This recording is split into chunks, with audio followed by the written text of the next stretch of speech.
Dance from the Crypt.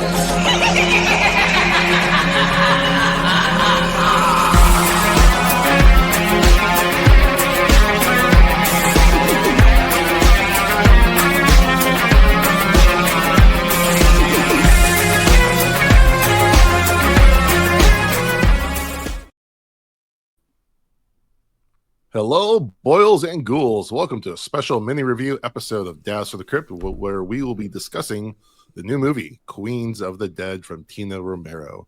Joining me today, we have Phil and Kimberly from Fangoria magazine. Welcome. Hey, thanks for having me back. Kimberly, always a pleasure. Phil, welcome to the Crypt. Glad to get you on.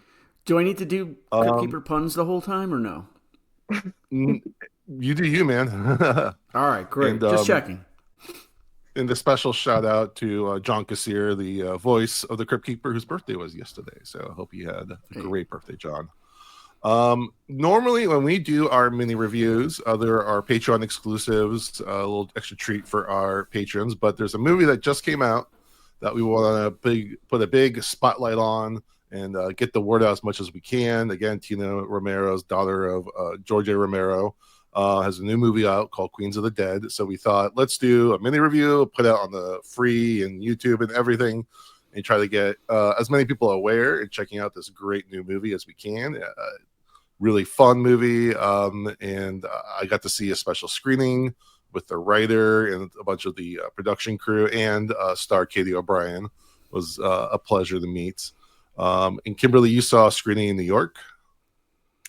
We've seen it a couple times. I just got to go to the opening in Manhattan at the IFC Center that Fangoria hosted. So we had the twin screening, so yours was the other side of the country, so you got to see Angel, I think. Yes, that was great too. Yeah, we a couple festivals, and the magazine is a pretty big deal for Fangoria, which I think Phil can probably speak to better than I can, but it's been such a fun journey of watching this come out and seeing audiences get to see it. So I've got to witness that a few times. Yeah, Phil, why don't you tell me how Fangoria got involved with this movie? Okay, great. This movie was produced by a company called Vanishing Angle, and it's a married couple at the head of that, Natalie Metzger and Matthew Miller.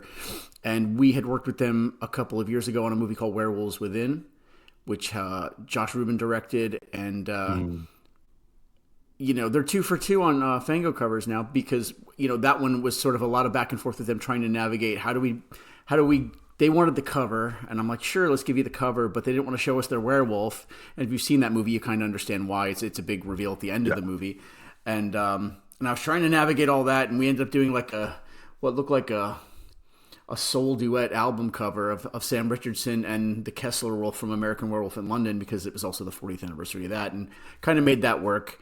And so I knew they were folks who were creative in helping us navigate cool ideas, right? So when I heard they reached out about Tina making the film, and I interviewed her very early on, I think before the film started filming, there's an article on Fango where I interview her about it.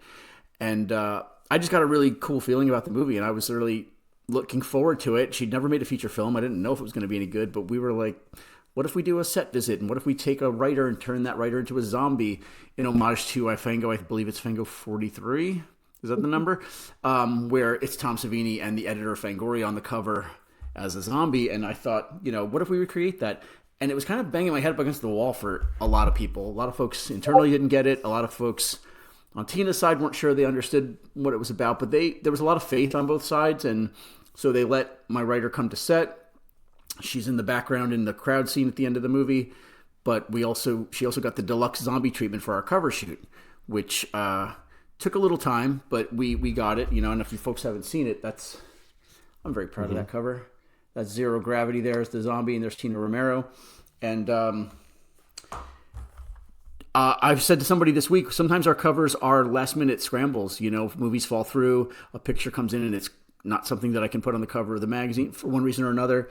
And this one we planned for a year and a half. And so this is like the longest gestating cover story we've ever done. And I'm pretty happy about it. And extra happy once I got to see the movie at Tribeca first, then at Chattanooga.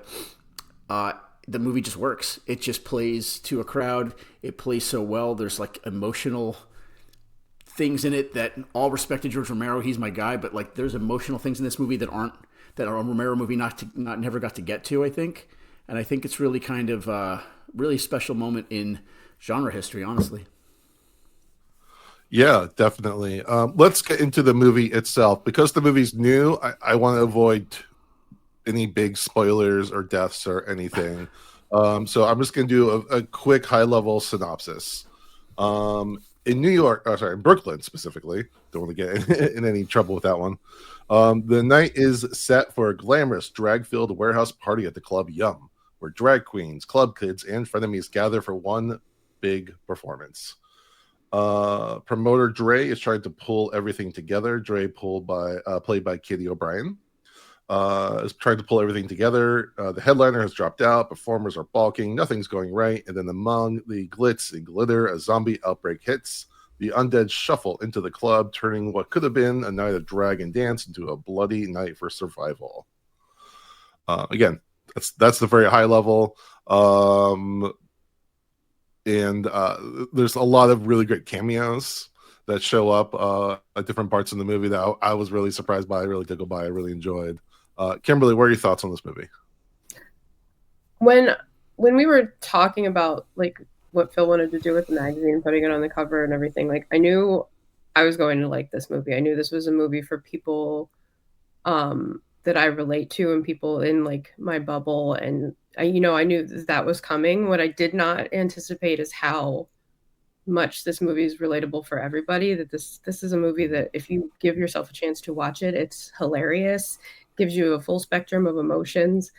It really is like embedded in horror DNA, that everything about it like comes together. It doesn't feel like a joke. It feels like you're part of a family when you watch it. It has so many of those really, really fun cameos that I don't want to spoil. The effects are funny and they're very their own thing. It's a special movie. We haven't had anything like this. There's plenty of campy horror movies. There's not a lot of them that like hit so many targets to be successful. And I can't watch this movie enough times. Yeah, I mean, this is a movie where you're smiling ear to ear the whole time because it's just so much fun. And like the opening shot with a drag queen and like complete like, I don't know if it's like stone or glitter, like from head to toe, walking to a church. I was like, okay, movie, we got you. And it just gets more amazing from there. In the end, yeah, I love a movie where you can take out the horror elements and it would still be a great movie. Like we don't even need the zombies to show up because we're so engrossed with this night that these characters are having. But then that just takes it up to a whole nother level. And I was talking to Aaron Judge, who co-wrote the movie with Tina. Mm-hmm. And we're talking about the balancing of the horror and the comedy and how difficult that is. And she totally admits that, she really took Shaun of the Dead, put it, in a drag show and made it even gayer. Was what she said to me at the showing, and it's just perfect with zombies. What more can you want? Phil, what do you think of this movie?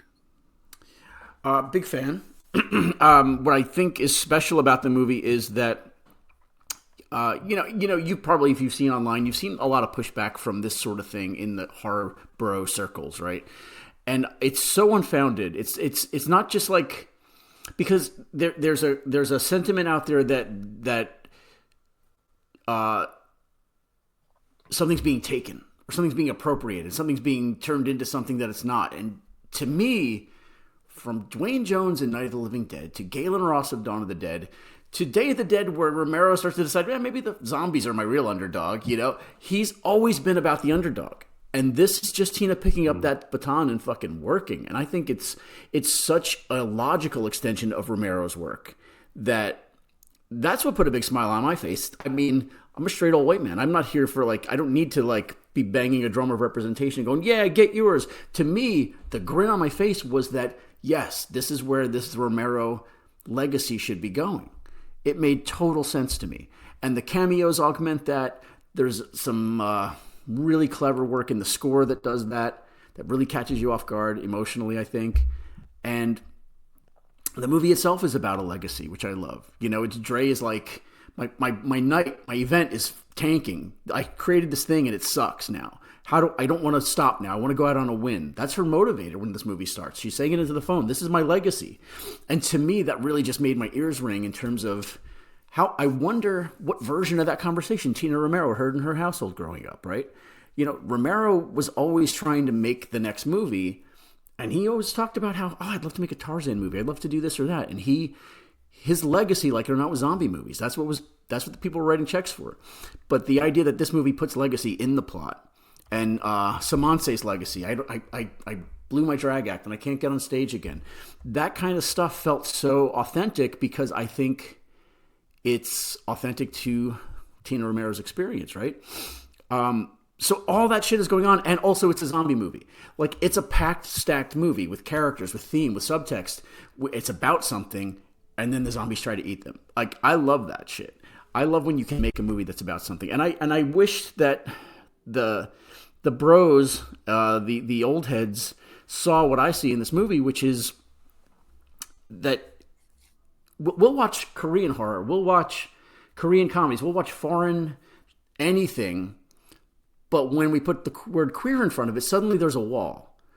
And this movie's full of queer comedy and queer characters and queer concerns. And we seem to have no problem when it's so many other things. International horror is huge. We seem to have no problem seeing the world through other people's eyes in so many other places in genre. Why can't we do that here? Right? It seems crazy to me. Because comedy's comedy, and this movie is fucking comedy. It works. It's very funny, like laugh out loud funny. And we saw it once. Kimberly and I saw it at Tribeca, and I was like, oh, maybe we were in the fest bubble. We were just too excited, and it was the premiere. And then we saw it again in Chattanooga with a bunch of people who had no connection to the movie, and it played even better. Do you know what I mean? I think that part made me feel really great about this movie's prospects for reaching a wider audience, I think.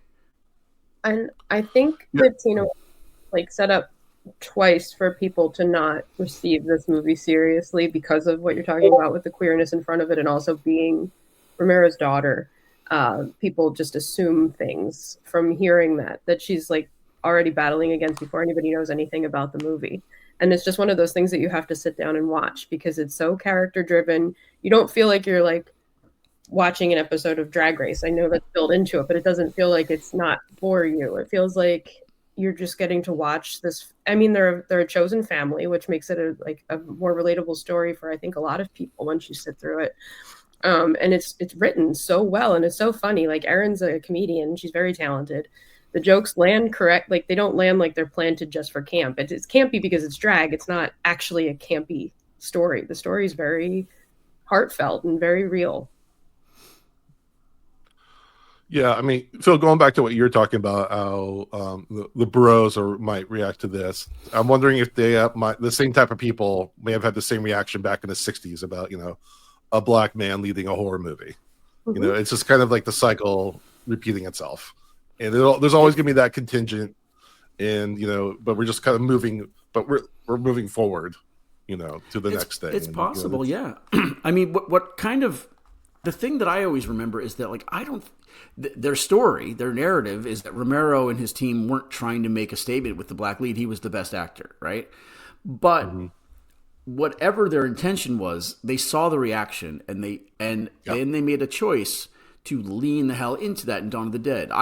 If you go online and look at my review of this film, I link a trailer for Dawn of the Dead where the subtext is laid on so thick in the voiceover, they're looting the mall. It's we have spawned our own savagery. Soon the greed will consume us all. It's very on its sleeve. Romero knew what he was doing by the second movie. If the first one was an accident, he made a choice that he's going to make these movies be about a thing, right?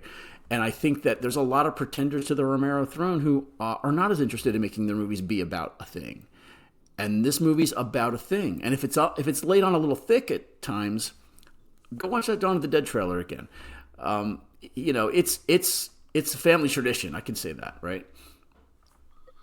I mean, I really don't think it's even that thick in this movie. I think it's just there. These are just who these people are. It's not being preachy or anything. It's just like, this is the world this is that one world that we are in for this zombie apocalypse.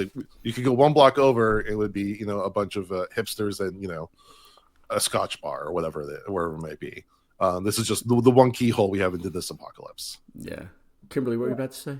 If you watch a zombie movie that doesn't have any real theming to it or anything messaging to have, it's not really a very good movie. I think it makes it more exciting when the zombie is about something, even if that's not the intention. I think making a movie, you have to have some kind of intention built into it for it to be a good storyline. And the meaning behind the zombies is super relatable to a lot of people in this movie. It's not just something that's relatable to drag queens. It's the social media brained drone people, and it's very funny to watch that play out. Yeah, the movie doesn't stop down and comment on it, but there's a shot of the zombies walking toward the club and they're all selfieing out on their phones, and the audience goes crazy. But that's it. It's not laid on thick. But by laying it on thick earlier, I only meant that this is a movie with one straight person in it, right? That's very much a statement, and I think that's intentional. And that straight person is kind of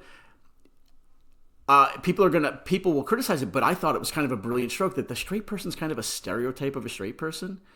Because how many stereotypes have these creators sat through in their lives and going, oh, that's the lesbian stereotype, or that's the trans stereotype. So we've got this sort of cartoonishly coded straight dude. I think that's kind of brilliant. But the rest of the humor isn't always that broad. It's a sharp, really funny movie.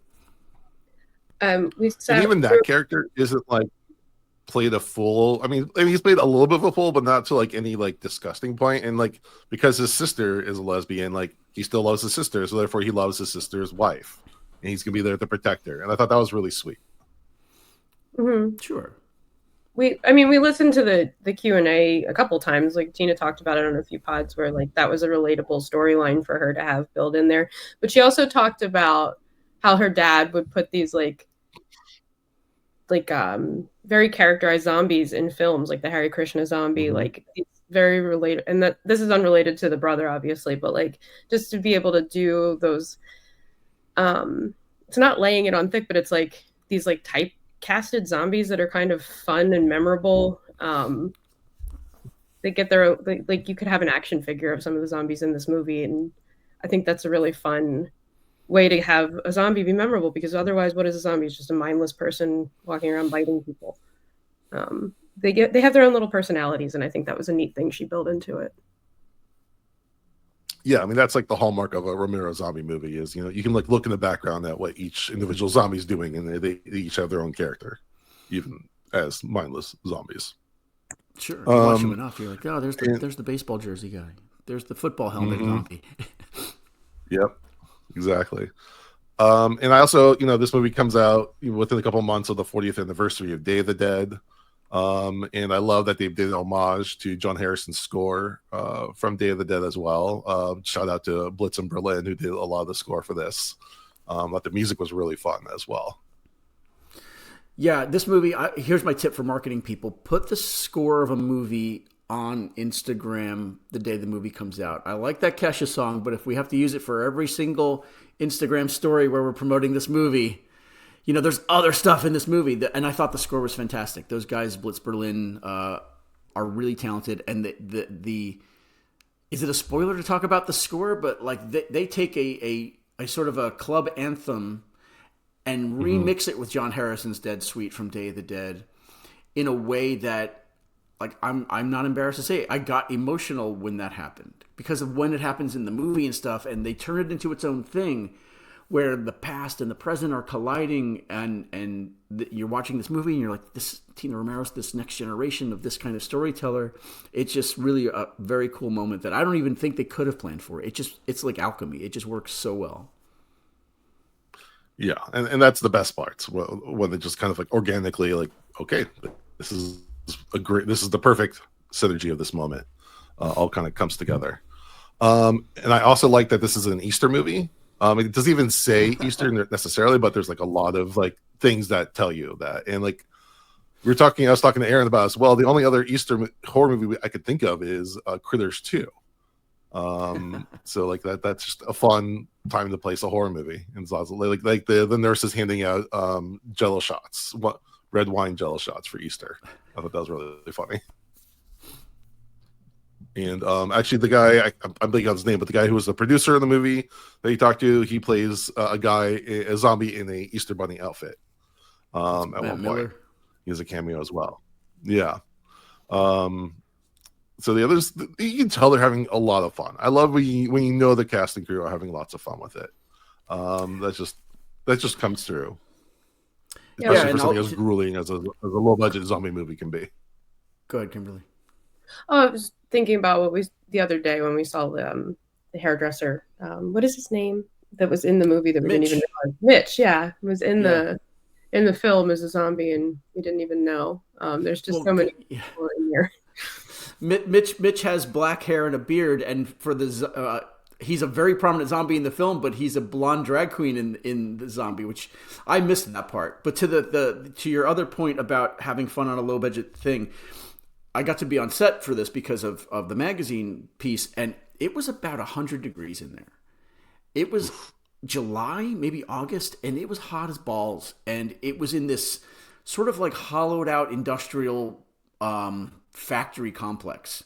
I said the other day somewhere, so think about the end of RoboCop, like where they go for that big showdown, and it was like that, just all these like dilapidated brick structures and stuff, and they would just wander around in there and like, this looks like a nightclub because of the floor. This looks like, a back alley, and it's all just like, you can't even get a car in there, but it's like this little village you walk around. It's all just brick and concrete and no air conditioning, and it's hot as hell.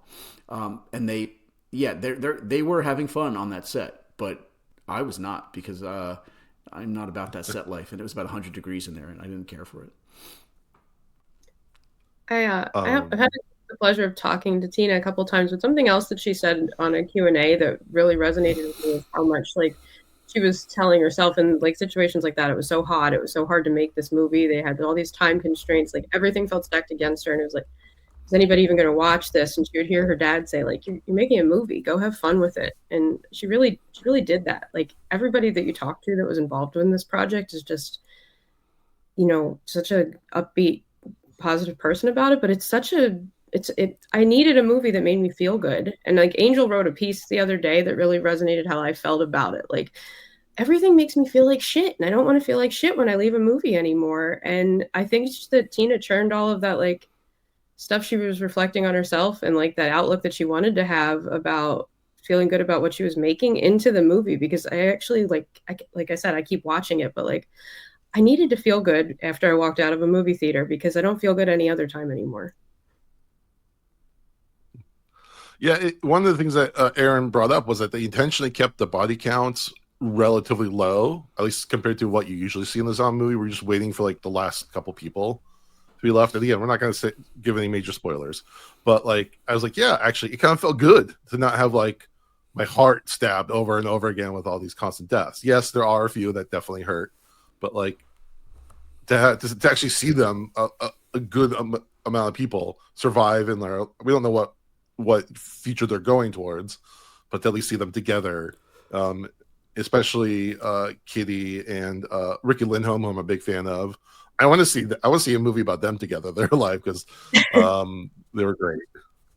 I think what I'm getting at isn't even like the outcome of the story, though. It's like we've got this thing built into horror now, where it's like, if it's not like the Philippou brothers or like A24, where you leave the movie theater and you want to like end your life from watching these movies, you don't think it's good. You don't think it's like people put craftsmanship into it. Like, it can't be fun. You can't have fun at a movie and it still be considered a good movie when you walk out. Like, I'm tired of like leaving and just like, people die in horror movies. We can go show up to see people get killed on screen. It's part of the fun. But like, you can't just keep leaving and going, oh, everything's horrible, we're all going to die horrible, painful deaths, our whole family's going to die in front of us. Over like, we don't have that as much anymore, because people have decided that's not good art. Yeah, I do think that there's a trend in horror lately where we are getting a little soft in some spaces. Like these Scream movies keep having a lot of people alive at the end. You know, and that's all well and good, but I do think that the first couple of Screams had a mean streak to them that nobody was safe, right? That was one of the things early on. Yeah. But you've got there's a spectrum, right, of horror, of different kinds of horror you can engage in, and you can go for the bleak stuff if you want to, and you can go for the more life affirming stuff or a horror comedy, and I think we've had, you know, stuff all across the spectrum, but this movie hitting, let's say, in the fall of 2025 feels especially like counter-programming to a lot of what we are waking up to and going to bed to in terms of how we feel about the world. And we're all, not to speak for Kimberly, but you and I, Jason, are two old straight white guys.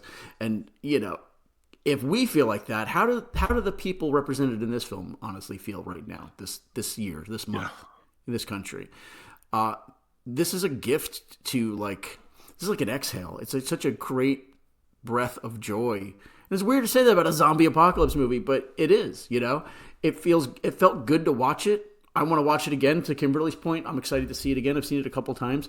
We were in New York for this signing, and we didn't actually watch the movie because we wanted to leave seats for the folks that had come for the screening, but we sat in for the last 5 minutes, and I got like tears in my eyes watching the parts that I knew it was going to happen already. But it's such an effective movie, and I think that,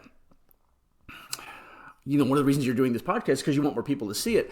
I think it's kind of a bummer that it's not in more theaters, on more screens. And if you go look at Fandango, the screens that it's on is playing once a day.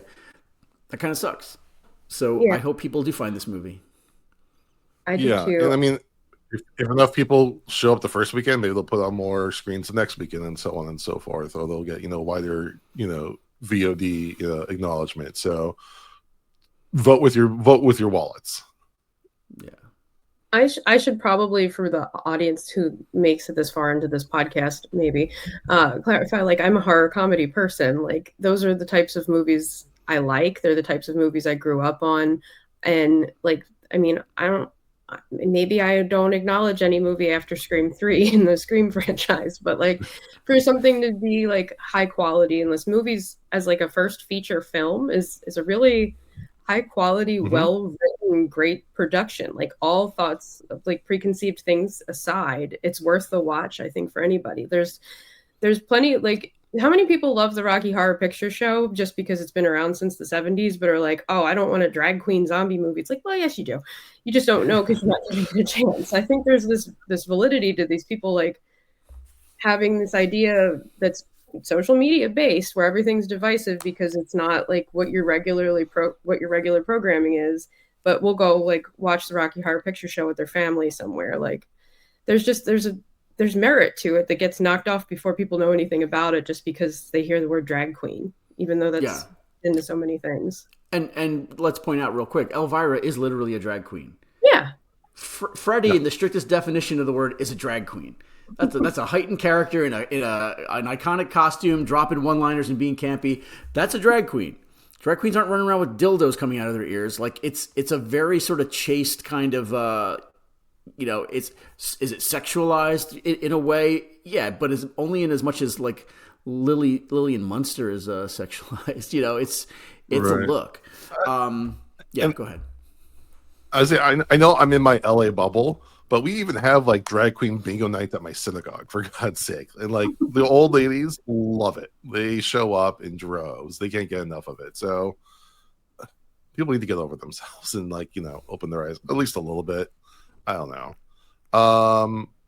Do we know, has Tina mentioned any other projects she wants to take on next? Again, with such a strong first movie. I don't know if she's got that planned out yet. Do we have any ideas?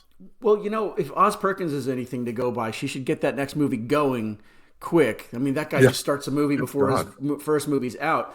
I think, you know, that if she's waiting to see if the box office on this blows up to make another movie, she might be in trouble because it's hobbled out of the gate. Like I said, it's playing once a day on the screens that it's on. But this movie is a shot across the bow, I think, in terms of like, this is a new voice. This is somebody that we should let make another movie, let make a bigger movie, because I don't think we've really gotten into just how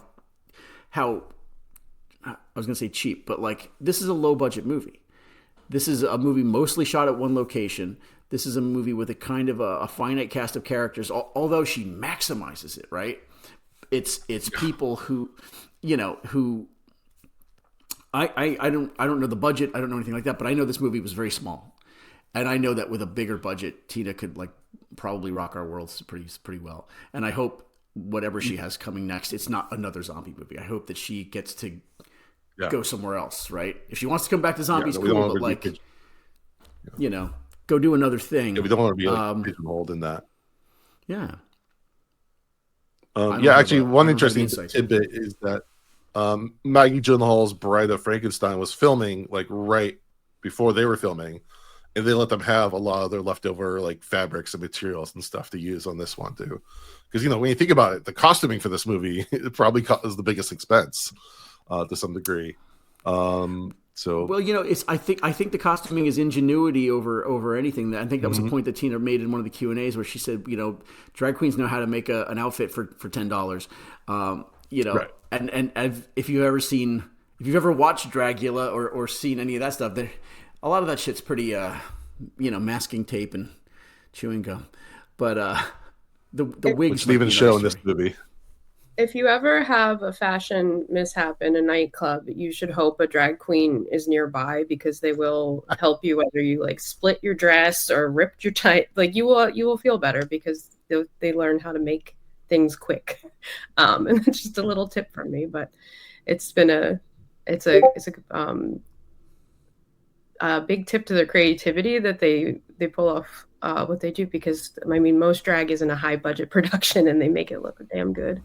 Yeah, and again, they even have a sequence of, you know, putting together some outfits on the very quick and very, you know, very ingenuitive. So I thought that's one of my favorite parts of scenes in the movie. All right, again, I love the hell out of this movie. I want everyone to at least go check out the trailer if that seems like something you're into. Go check it out. Go vote with your wallet. Phil, Kimberly, thank you so much for coming on. Where do you want people to go as far as social media or anything else?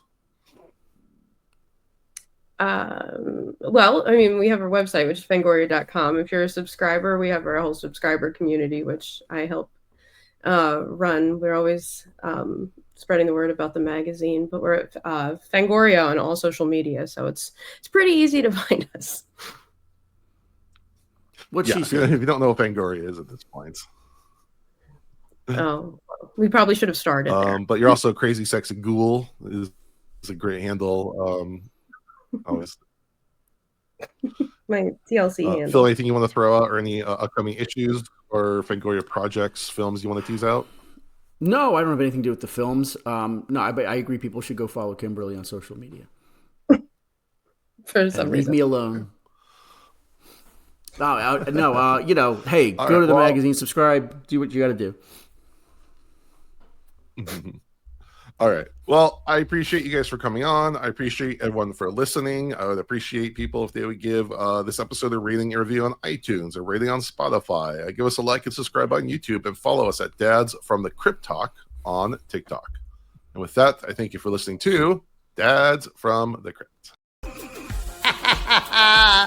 Follow Dads from the Crypt on Facebook, Twitter, and Instagram, or I will follow you to the grave. No, seriously, you really should watch. But be careful what you ask for. You may get it.